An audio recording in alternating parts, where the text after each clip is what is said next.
win totals come from DraftKings Sportsbook. Dominique Foxworth, the Eagles total 10.5 wins.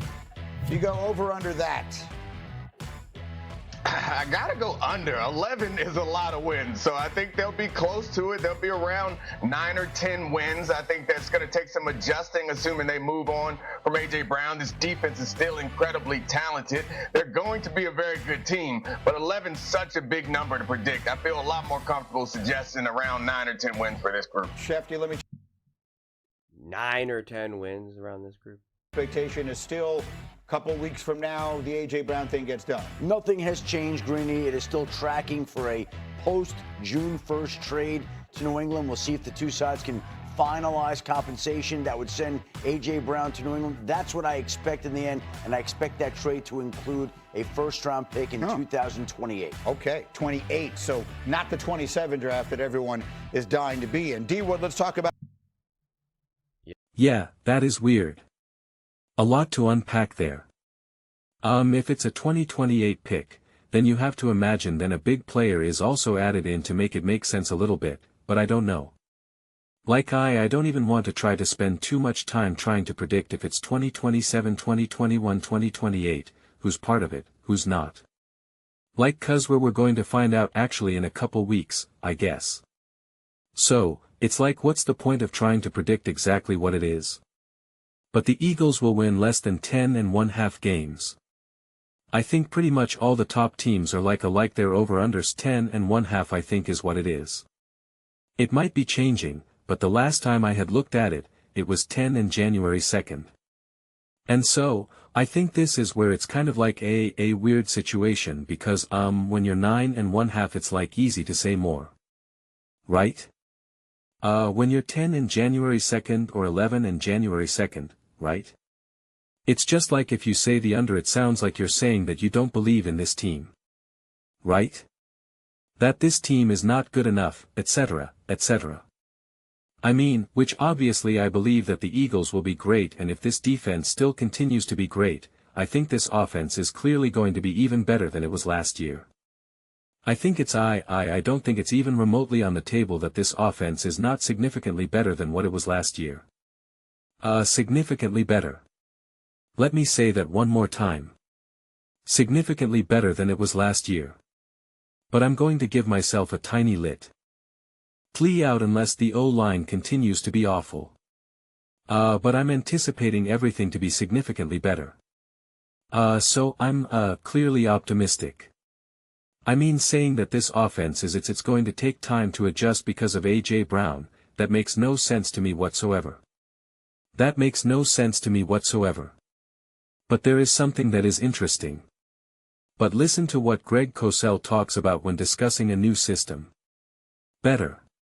You know, I've talked to a lot of coaches over the years, I'm sure you have as well, and most coaches will tell you that it takes 2 to 3 years for a quarterback to really get a sense of mastery within a specific offensive system.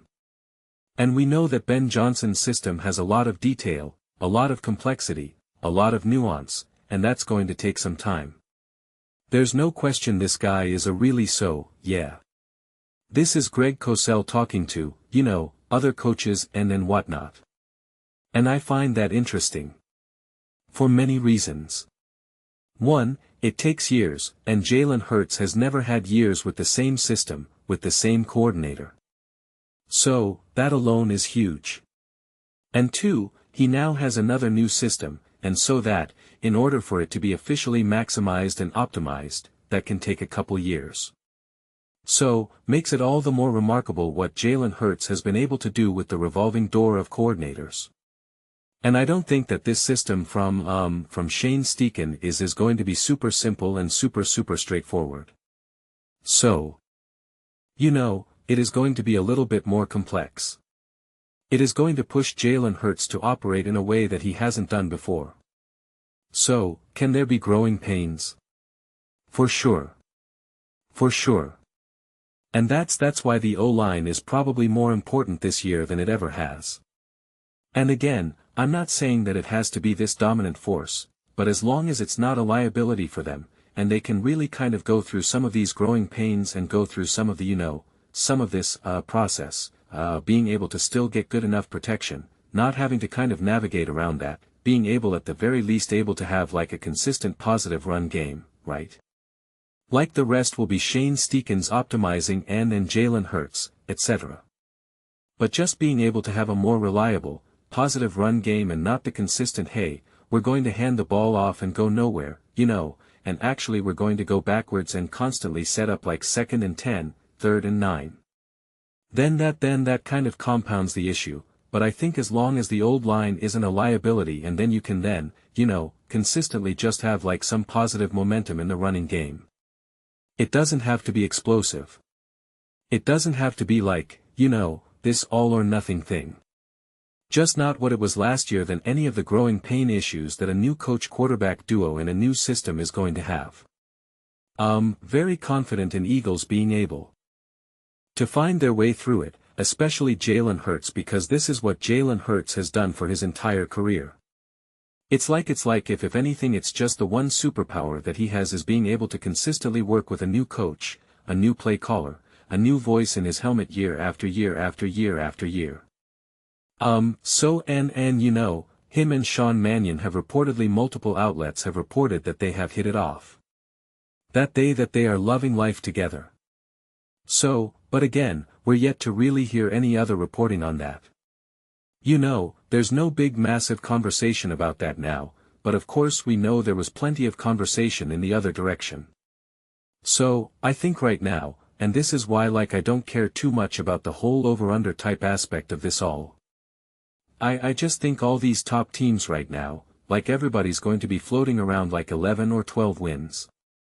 I think maybe outside we could see a team or two get a little bit higher, but they are going to absolutely have the NFL gods on their back, at their back. Like it's just going to be like, oh, they were able to win more. And it was like, well, look what happened in this game. Look what happened in that game. Look what happened in that game. I just think that this is going to be incredibly tight right now. So, it's just like I'm not losing too much sleep on it. And apparently the Eagles actually have a pretty easy schedule. I don't remember it off the top of my head who exactly they're playing. I know the schedule released now, the other day, but I'd have to take a look at that more closely. I don't buy in too strongly to the strength of schedule when you're actually a genuine straight-up football team.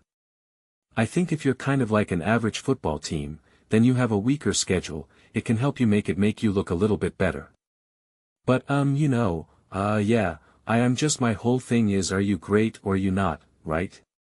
It's like I remember I think actually like both Eagles Super Bowls that they won in 2017 and 2024, people were like and maybe even 2022 when they just got there, people were like, oh, this team's not actually that good. It's just the schedule. Who have they beaten? Blah blah blah blah blah. And then they either get to the Super Bowl and win or they just get to the Super Bowl. So, it's like, obviously quite good. Whereas flip side of the Patriots, people were talking about that schedule and they got rocked in the Super Bowl, right? So, it's like not all, hey, this team is not as good as we think it is because of their schedule, is created equally. So, but to my knowledge based on some of the other conversations that I saw mainly around the Bears cause that's what Colin had been talking a lot about the Bears' strength of schedule. They got like the toughest schedule. And I feel like in one of those clips I saw that the Eagles don't have a really tough strength of schedule, but someone please in the comments section definitely let me know if I'm right or wrong on that.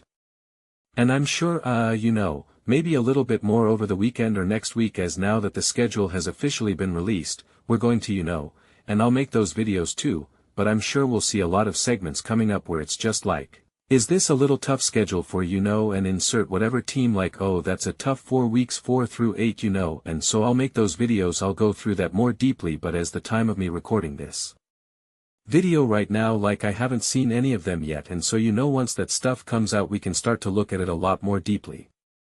Those are just my thoughts I'd absolutely love to hear yours. What do you guys all think about the Philadelphia Eagles and the potential for them to actually only win 9 or 10 games? A.J. Brown getting a the first round pick in 2028, maybe it's 27 and 28, that'd be pretty cool. And what do you think about this offense struggling? Because A.J. Brown's gone. Let me know your thoughts in the comments below. I read every single comment whether you agree with me or disagree with me. Either way, let's get into some discussions, let's get into some fights, but ultimately let's just have some fun. Please do consider subscribing. We're building an amazing community here and I'd absolutely love to see you be part of it. I want to build something that we all generally feel connected to, something that we're really excited to be part of. I think we're well on our way to doing it. Please don't forget to give this video a thumbs up, it really does help visibility and the algorithm. Thank you so much, see you next time.